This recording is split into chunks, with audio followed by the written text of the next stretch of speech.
Hi all. இன்ஸ்டண்ட்டாக தலைக்கு தேய்க்கிற எண்ணெய் வந்து எப்படி காய்ச்சலான்னு பார்க்கலாமா?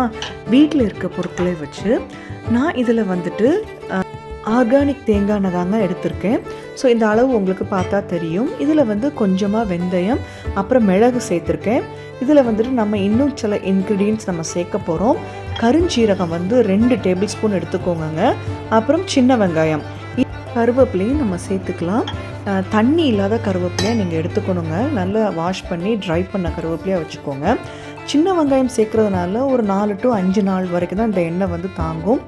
5 நாளைக்கு மேலேன்னு பார்த்தீங்கன்னா ஒரு மாதிரி எண்ணெயில் ஸ்மெல் கொடுக்க ஆரம்பிச்சிருங்க. ஏன்னா நம்ம இதில் சின்ன வெங்காயம் சேர்த்துருக்கோம் இல்லைங்களா? ஸோ இதில் வந்துட்டு நம்ம ட்ரை பண்ண பன்னீர் ரோஜா இருந்தால் நீங்கள் சேர்த்துக்கலாம். இல்லாட்டி காஞ்ச செம்பருத்தி இலைகள் ப்ளஸ் பூ இருந்தால் கூட நம்ம சேர்த்துக்கலாங்க. எண்ணெய் வந்து கலர் மாறி இந்த மாதிரி ஸ்டேஜ் வரும்போது ஆஃப் பண்ணிவிடுங்க. இது நல்லா ஆற விட்டுட்டு அதுக்கு கையை வச்சு நல்லா பொடிச்சு விட்டுருங்க. ஏன்னா உள்ள இன்க்ரீடியன்ஸ் எல்லாமே ரோஸ்ட் ஆகிருக்கும். ஸோ பொடிச்சு விடும்போது நல்ல கலர் சேஞ்ச் ஆகி அதில் உள்ள எக்ஸ்ட்ராக்ட் எல்லாமே வந்து எண்ணெயில் இறங்கிடும். இது வாரத்துக்கு 2 நாள் நம்ம தேய்ச்சிக்கலாங்க. இந்த மாதிரி ஒரு பவுலில் எடுத்து ட்ரான்ஸ்ஃபர் பண்ணி வச்சுக்கோங்க. வெதுன்னு சூட்டில் தலை நல்லா தேய்ச்சி ஒரு 1/2 மணி நேரம் ஊற விடுங்க.